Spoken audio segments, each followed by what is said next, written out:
I'm Imani Ellis, and I'm the founder and CEO of the Creative Collective and CultureCon. And this is CultureCon Uncut.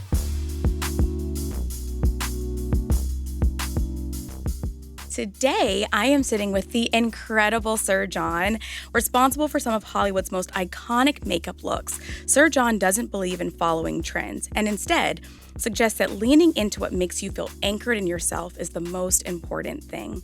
His clients include Beyonce, Serena Williams, Kelly Rowland, Zendaya, and the Naomi Campbell. With over 2 decades of experience in the industry, he has no plans of slowing down anytime soon. Hi, Sir John. Hi, Imani. Hi, my love. Hi, welcome to Hey, CultureCon Uncut. thank you. I love it. I love your set. I love the colors. We're doing This is a it. dopamine hit. So I coined a phrase. It's called dopamine glam, right? Whenever you put on color, whenever you do something to move the needle for yourself emotionally, it does kind of like raise your vibration, you know? Yes. So we're giving like 90s cross colors right now. I love it. Yes, and I saw in an interview once you said how you feel on the inside affects how you feel on the outside. Amen. Can we talk about beauty is a feeling? Yeah. What does that mean? Well, we see beauty, but in all things, right? But it's something that we should feel. So when you think about how do you feel beauty? You know, you feel beauty. What does it leave on you? Does it linger? You know, when you see a beautiful pair of shoes, how does it make you feel? Yeah. It makes you feel when you see your pasta coming in across the restaurant. That feeling of beauty is pleasure. And when we think about pleasure, we've actually in Black and Brown communities have been told not to feel good, not to feel good, not to get excited. Sometimes out of protection, the older generations didn't want us to get too excited because our bodies were in harm's way, but there's pleasure activism. I'm not sure if you've heard that book, but yeah, man. So beauty is a feeling. My friend just went through a breakup, and the advice another friend said was, Yeah. I want you to get up, get dressed, and go into the world. Yes. The inside, obviously, there's more work to do, Yeah. but it's going to catch up to the outside, which I thought was so interesting because she said it worked. It does. It moves the needle for yourself emotionally, and you got to know before anyone else can know. So, and I love that there's older generations, our grandparents, our grandmothers knew the art of getting ready. We used to, as a community, get ready to go to church on Sunday. We had to put our Sunday's best on and our hair. We took pride in our appearance. And that pride we passed down. So it's almost like a heritage thing for us as well, And I want to go back. Yeah, So tell me. originally from Buffalo Yes. and went to performing arts school. Yes. At 6, you knew about art. What did little Sir John, what Yeah. did he want to be when he grew up? Wow. You did your homework. Okay. Okay. So yeah, man, I went to school. My mom saved all my murals. She actually thumbtacked butcher paper into my bedroom walls. She said, paint, just go for it. And I was artistic. I wasn't really athletic. And so basically, I went to art school, got in, auditioned, and she's just like, whatever you're going to do, just be great at it. I wanted to be a designer, honestly. I wanted to, impact how people looked. I didn't know beauty was even a thing. I didn't know it was a career Right. at all. It was completely organic, and I tried to leave beauty a few times in my early 20s, and it just kind of kept following me in different ways until I remember I was working at Mac. I got fired at 23 for being late. Shout out to Mac. And then I remember, started to do the windows at Bergdorf Goodman and Barney's and Henry Bendel's, just because I asked someone, hey, can I come work with you guys tonight? I didn't have a degree. I didn't go to school for merchandising, but I always just like to just ask, talk, and all you can get is a no.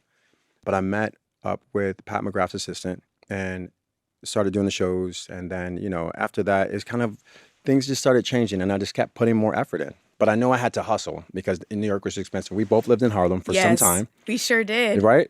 And we overlapped a bit. But yeah, that's how I got in beauty for sure. Something that you just said in terms of relationships and hustle, one thing I really love about your story is you stayed ready. Because back in Atlanta, a friend invited you to a photo shoot. Yes. Someone drops out, you're doing makeup now. Yes. And Wow. it's so good that they invite you back. And so have you always had that, even in the dark, even when they're not looking, I'm going to stay ready? I don't, they're saying that you stay ready so you don't have to get ready. Yeah. But also, like, there is a thing around preparation. So staying ready is more about preparing. I wanted to study the greats. I want to know how did the photographers have a vantage point. How can I actually impact this room in any room that I'm in some way? And so I did a lot of research too. So when an opportunity came, I was just like, let's go, let's move, And I think people really underestimate the power of research, the Yes, power of knowing someone's name, the power of that part. not asking the question that's like the first thing on the Wikipedia. Wow. You go on this lunch break Yeah. in 2010, Yeah. you meet with Pat McGrath's Assistant, assistant. who we both worked together Okay. back in the day at Mac. Shout out to Yadim Carranza. He's still a really amazing, huge editorial makeup artist, art partner. And he's like, hey man, listen, come to the tents. Come, Bryant Park, the tents at the time. And so I went. She liked what I was doing, asked me to go to Europe. I didn't have a passport. I went back to the strip club that night because I was doing Oh, makeup. we're going to talk about the strip club. We're going to talk about the strip club, sir. And but it was one of those things where I kept going, and I just also always I wasn't a dreamer. I had a really optimistic way of manifesting, and I don't, not to get too deep, but I read the 48 Laws of Power, Robert Greene, Art of Seduction by Robert Greene, and whatever you spend emotional attention on is your reality. So I always try to spend emotional attention on visualizing, what I needed. And so it doesn't matter how rainy the day was on my way to work or my part-time job, I still had a vision of this next thing is happening, and it's almost here. It's right here. And I want to stay there because you said, even when I had a rainy day, Hmm. that did not summarize your life. It was like, today was a bad day. We're going to try again tomorrow. Yeah. And you seem to be a very optimistic person. And so where does that Ooh. come from? My mother just always she gave me this sense of like, you can you have to just keep going. Mm-hmm. And so I've gotten so many closed doors or alarms that have went off, especially being one of the only Black people in fashion before it was inclusive. If we were waiting on fashion and beauty to be inclusive, we would still be waiting, Right. without the efforts of all the things. But I would go months without seeing someone who looked like me on set. And so it started to chip away at my psyche a little bit. And even the book, this is back when we used to have portfolios that we Right. sent out. They would go through my book, and I understood that was the game, where they would take out some of the biggest models of our time who were Black to put in an Eastern European model so my book can translate well in fashion. But you just got to keep moving and listen to the voice in your head. And the voice in my head is playing some Ella Fitzgerald or some Sinatra or some Biggie Yeah, at some absolutely. point to keep me moving. I don't have any time to stop because of someone else's opinion of where I should be. If I get a no, I'm just going to keep going until I get a yes. I want to ask you Yeah. about kind of, you're in New York, Okay. you're doing merchandising, like you said, Yeah. Uh-huh. and you're Working at the strip styling, club at night. but you're moonlighting at the strip club, Doing makeup. doing makeup, Yes. right? Let's Yes. clarify. Of course. Let's clarify. Naturally. And so what were your days like when you're going between day and night? Oh my God. What did that look like? Who was really instrumental in my career? Two people. It wasn't Pat McGrath. It was Sam Fine and Charlotte Tilbury. So Sam is my brother.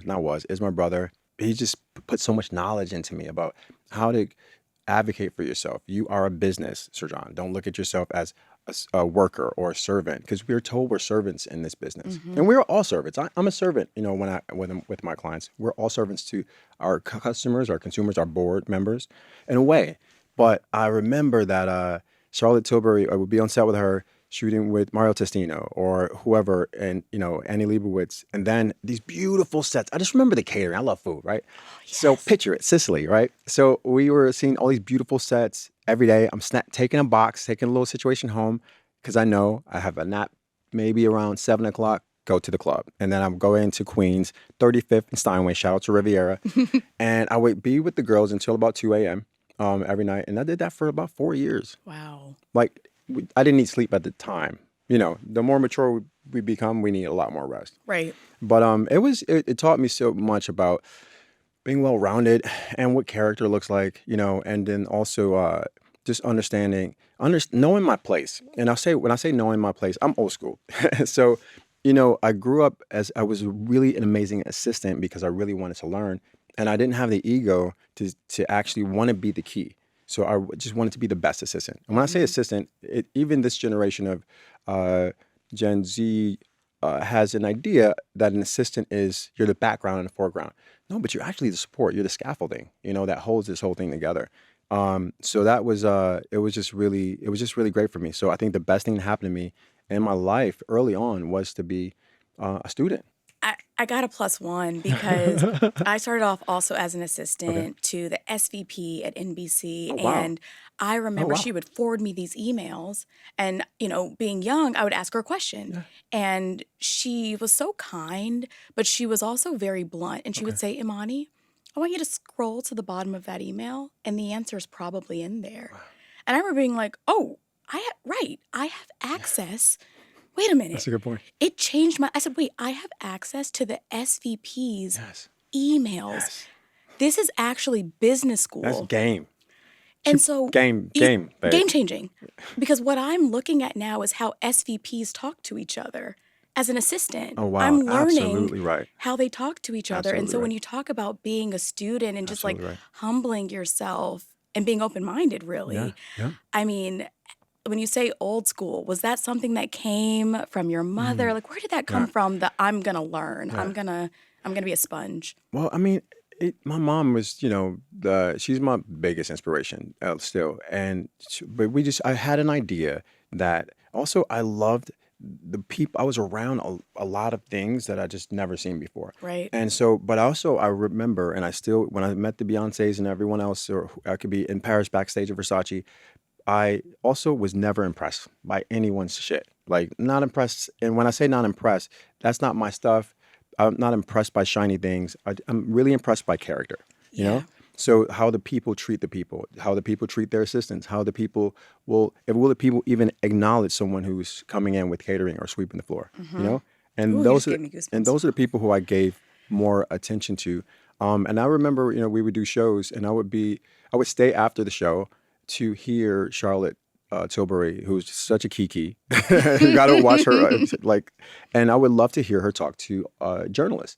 The way she used to describe her art process, she was able to communicate it in a way that added color, that added some dialogue, and it was quite aspirational to the reader.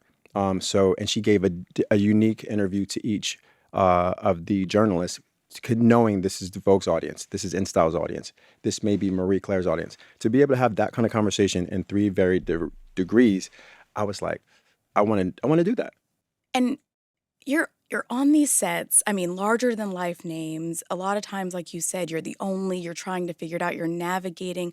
What was it like bringing your blackness on Mm. these sets? What was it like being the only? Yeah. And maybe you're looking at a set and the lighting isn't quite right. Yeah. And okay, you can't light black models like Yeah, this. absolutely. What did that feel like? And if you know me, if anyone knows me, guys, I've always been.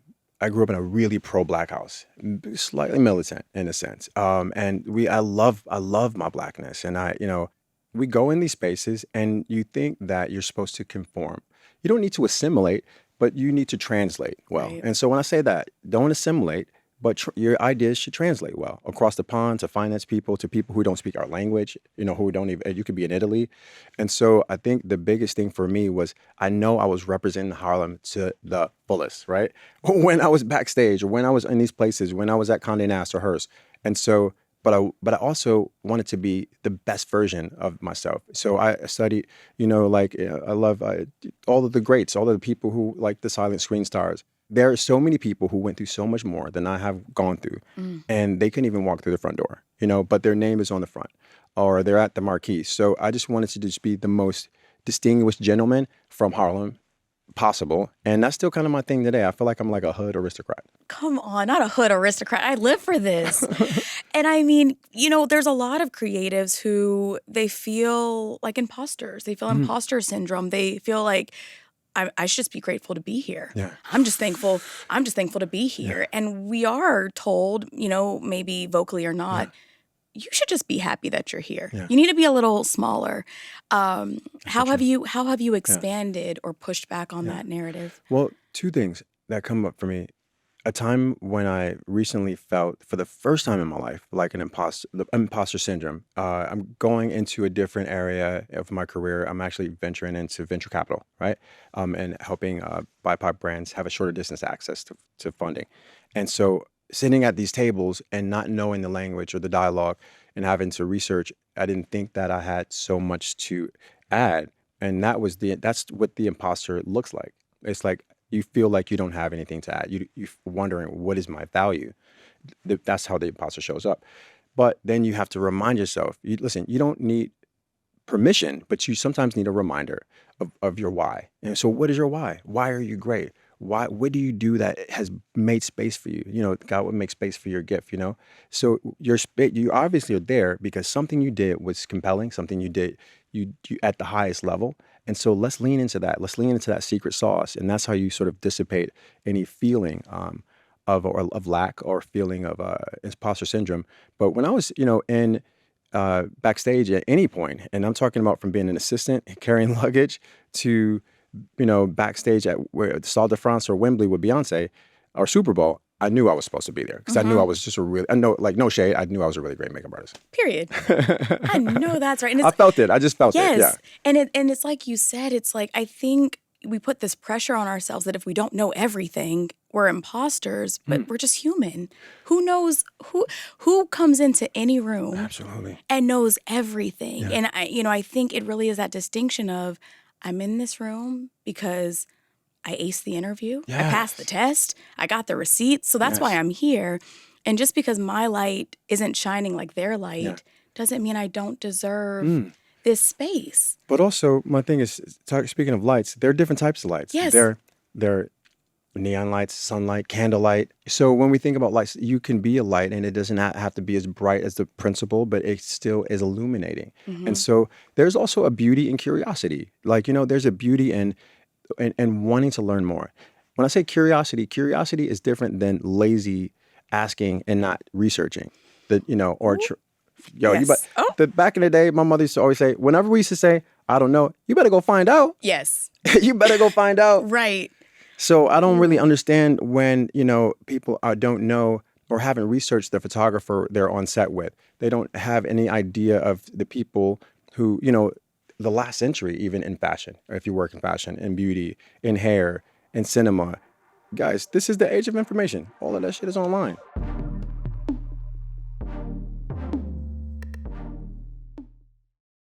We were talking about something earlier, diplomacy, delivery. And sometimes when you're the only, we carry so many layers, as Black creatives when we're coming into the room. And so can you talk about when you did have to advocate and how you delivered that in a way that it wasn't a distraction from the message?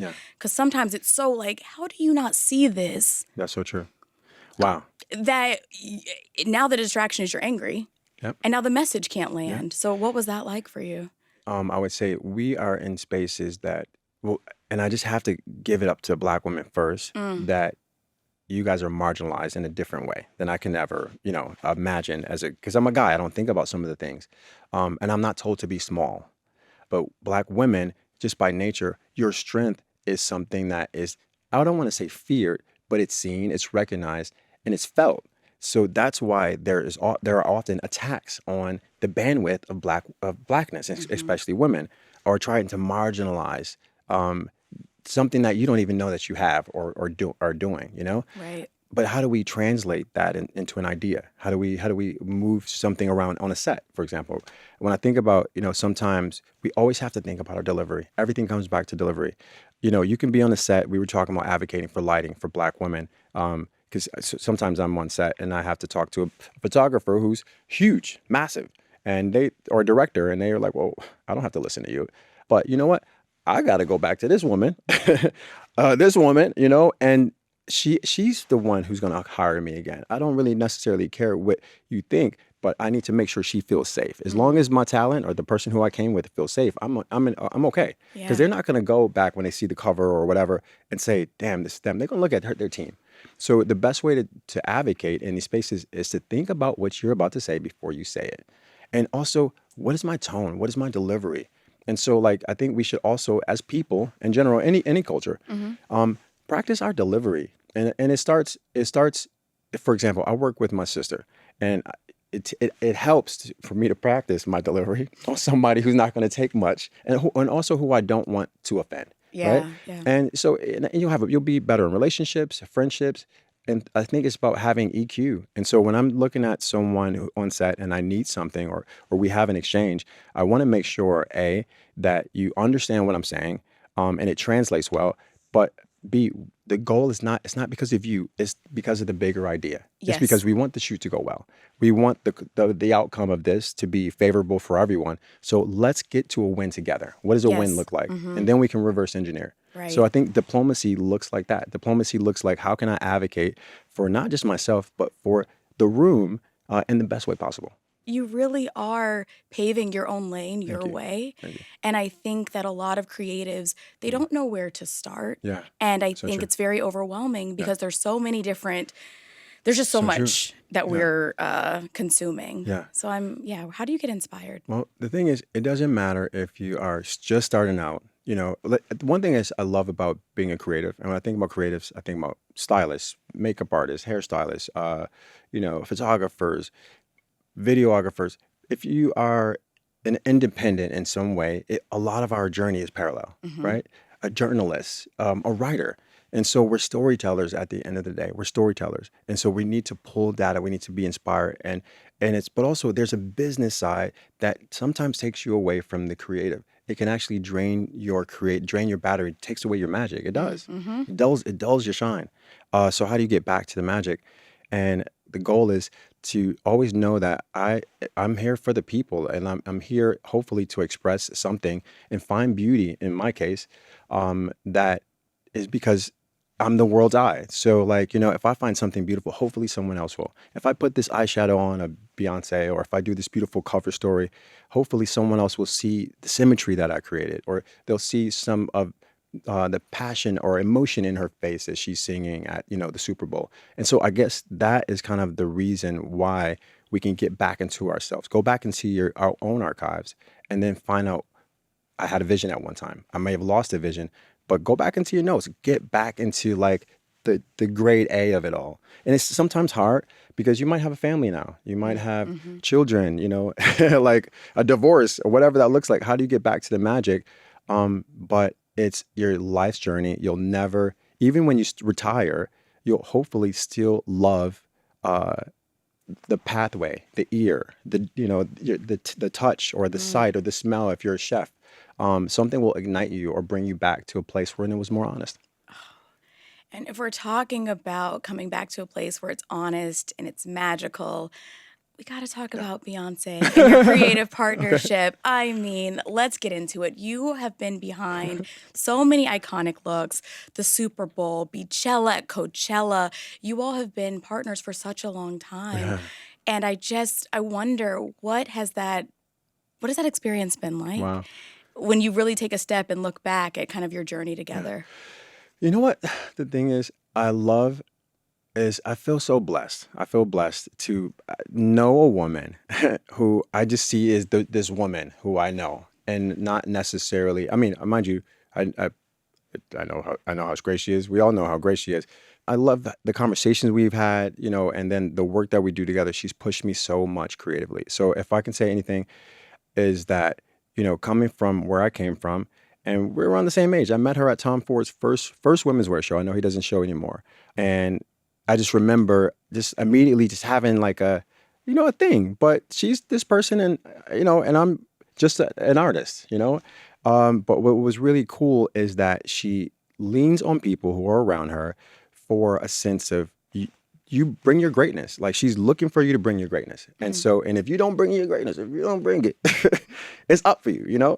And so, like, when I say that, I came behind a makeup artist who was extremely, extremely talented, Francesca Tullo. So Francesca Tullo, who gets her flowers, but the younger generation doesn't know enough about her. She did all of Dinah Ross's album covers, Tina Turner's covers. Do you remember the fragrance by Elizabeth Taylor, Of course. Diamonds? When she Yes. took her earring off, and Yes. that was her. That was all her Oh, work. wow. So she is the GOAT, And so I remember, I don't know how to walk behind this woman and artistically.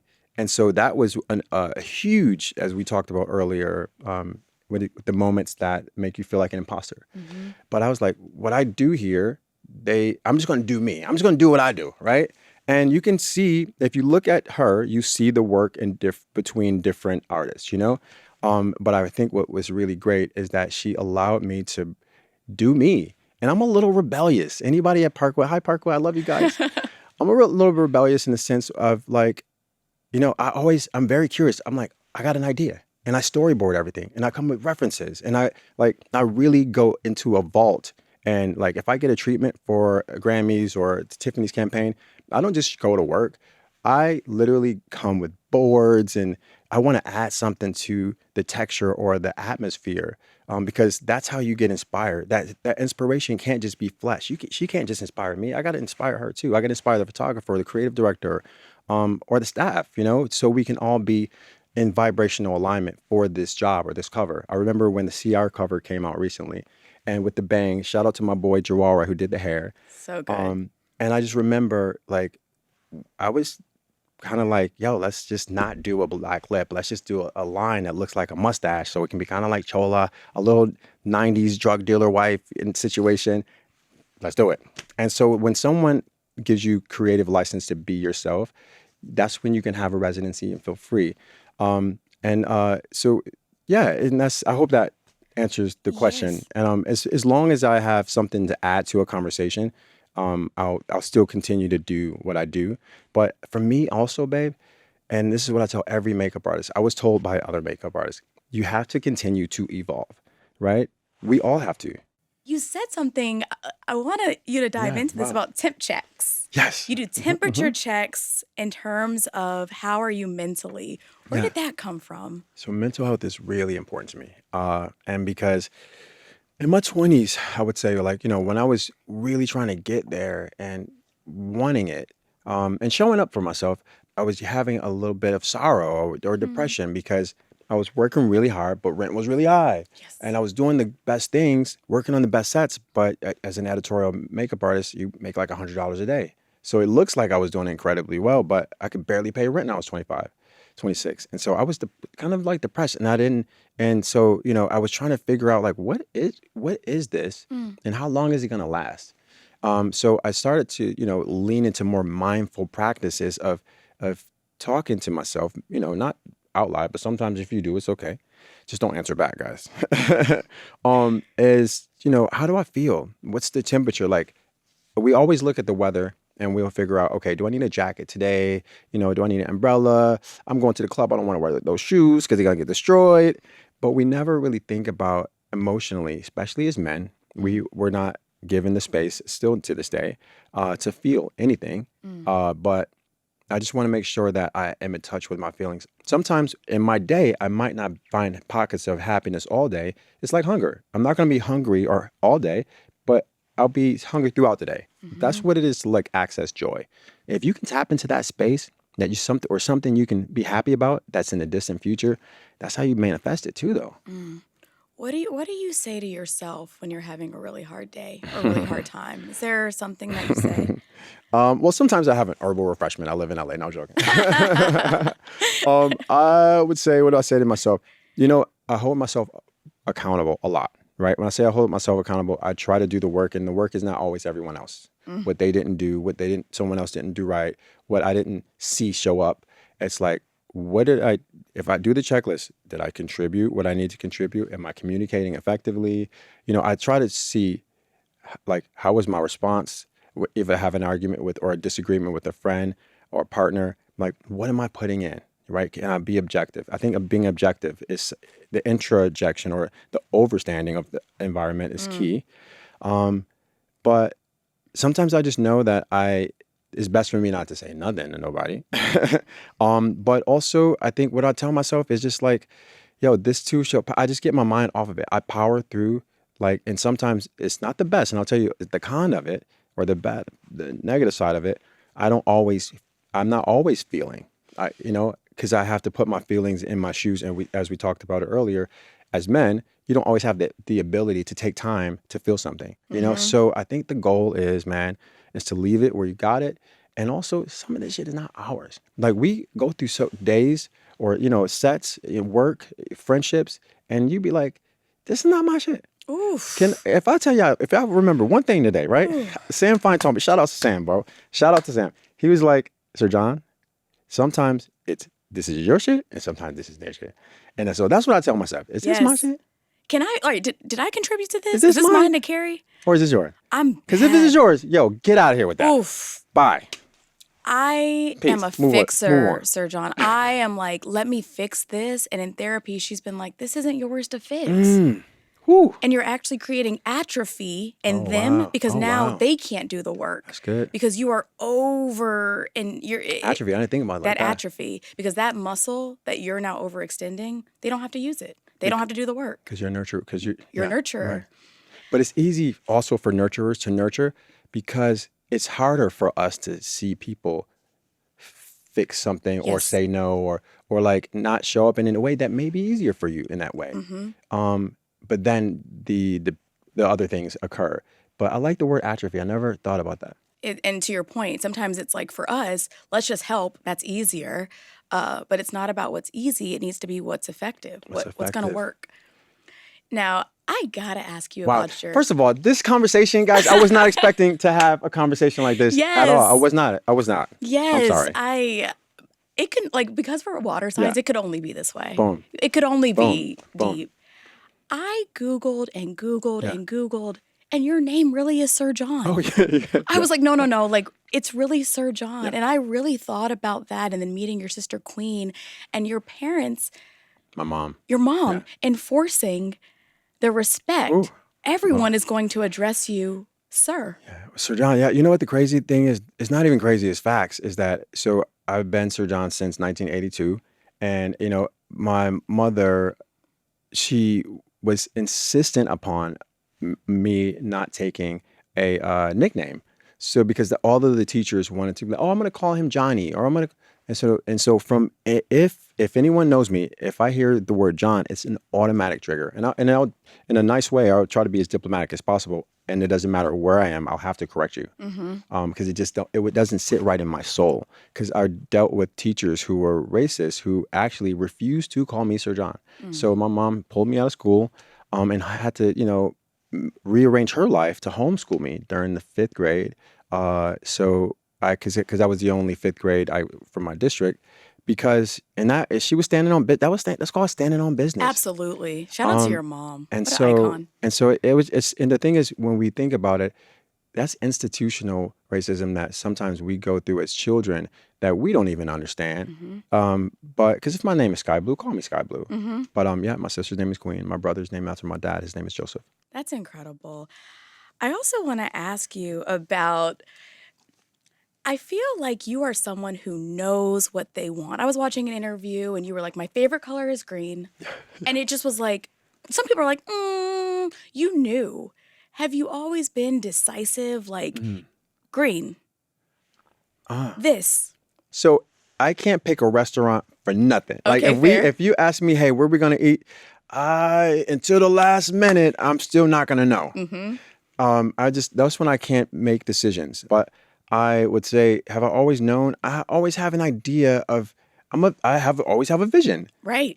I guess That's beautiful. Right. You always have a vision. You have a North Star. I have a North Star, but I also understand community. And so, and I try to check myself as daily, every minute, every conversation, to make sure it's not about me, it's about us. So I have a big thing about, part of being emotionally intelligent is understanding. And also I grew up around women.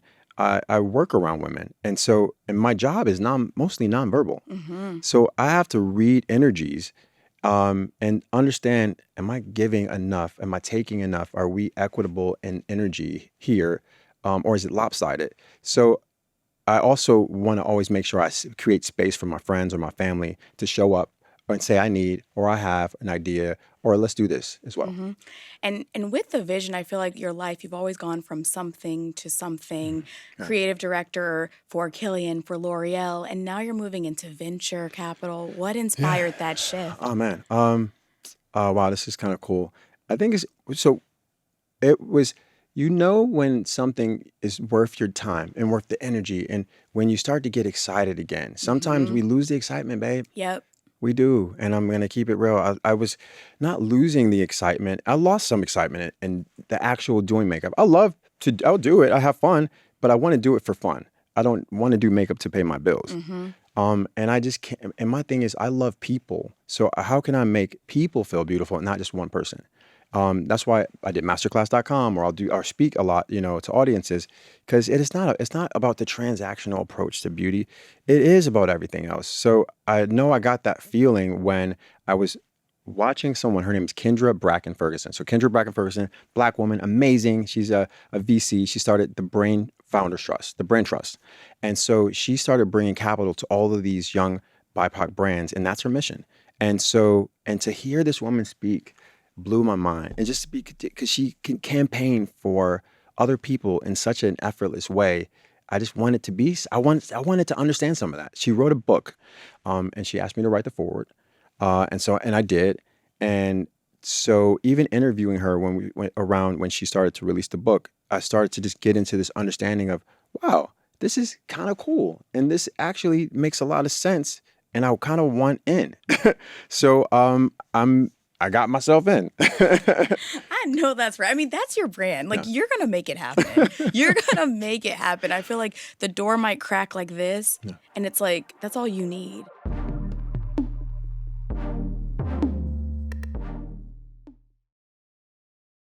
I have some quick questions for you. Yeah, I'm here for it. Botox filler. So Yeah, I've heard. I'm very open. Yeah. Okay, I've heard two things. I've heard if you're young, don't start too early. I've also heard if you're young, you need to preserve it. How do you feel? Yeah. Well, they say black don't crack. Okay. But it can sag, right? And so, for real. And I think about, like, even when it comes to sun care, a lot of us feel like, hey, I don't need a sunscreen. Because I'm black, I don't need a sunscreen. Like, that's for white people. Or it's so toxic. We come from a different idea of, even when we think about makeup, a lot of people will say, I don't like all that makeup on my face.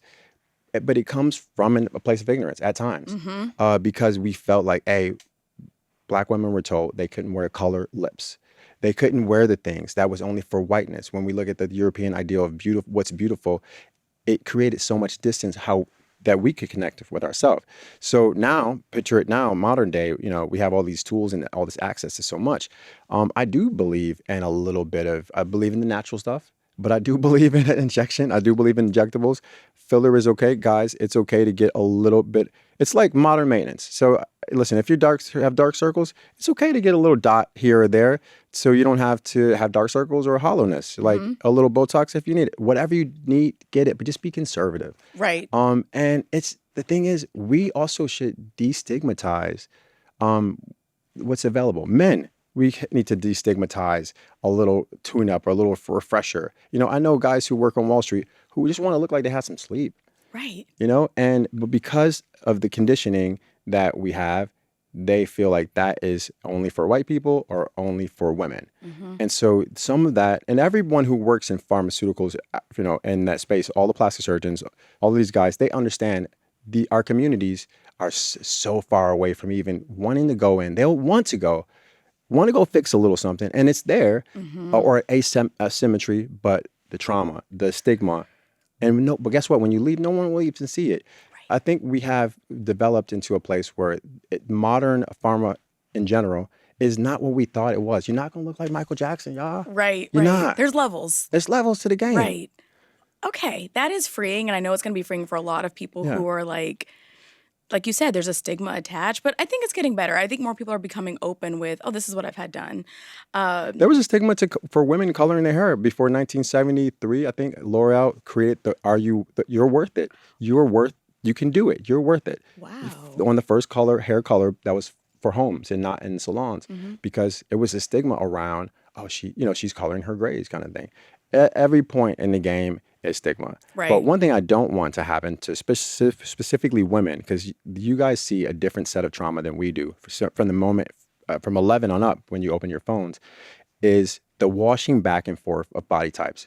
Right now, it's all about, listen, Ozempic, then rock these people to sleep. They look crazy in the face now in Hollywood. It's a lot right now. I don't want to go into that too much, okay. But I will say, don't ever allow fashion or beauty or whatever is happening in society to take you away from knowing that your curves are amazing. Kim Kardashian can go get some curves and then get rid of them, and then we're supposed to go yo-yo back and forth. It's nuts. And I think that we should stop looking at the runways, the red carpets, or, celebrity for any indicator of what is beautiful in general. Mm-hmm. It's actually tired, and they need to hang it up. We as beauty professionals should continue to tout normal body language types, loving on ourselves. Oh, absolutely. Absolutely. When you're getting ready, what are you listening to? Oh, I mean, it depends on the thing is. So I'm like a DJ, right? And so I love music so much that in the mornings I listen to like Nat King Cole. I listen to Ella. I listen to Kurt Cobain if I'm feeling it. I little love Mariah Carey. I'll go to Brazilian samba or like some Portuguese house music.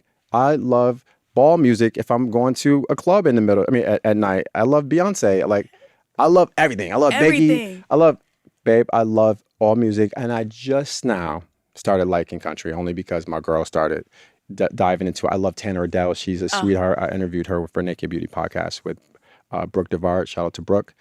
But I think if you are a lover of the world, if you love taste, if you love, the smells, you're going to love different sounds. Yeah, absolutely. And you said you were a foodie. So if you could eat anything right now, Sir John, what are we eating? My baked mac and cheese, my 7-cheese baked mac and cheese. Ooh, I'm gonna send you pictures. I please. actually love chefs. I love to cook, or some ribs, or some pasta. I need to be better because I need to have. I look at these guys on Instagram, and they have all of these 6-packs and the 8-packs in the back. I'm like, guys, I love food too much. No, me too. I love food too much. What's one piece of advice you would give your younger self? Oh my God, to link up with you earlier. Oh man, yeah. Okay, that's we should have been co-stars or roadies back in the day in Harlem. Could you imagine if we saw each other at Starbucks or something like that back in the day? Unreal. Never knowing our paths would cross. But if I could give myself some advice for when I was younger, it would be to, as Aretha says, rock steady. Just rock steady. Stay with it, baby. Stay with it and continue to listen to the voices in your head.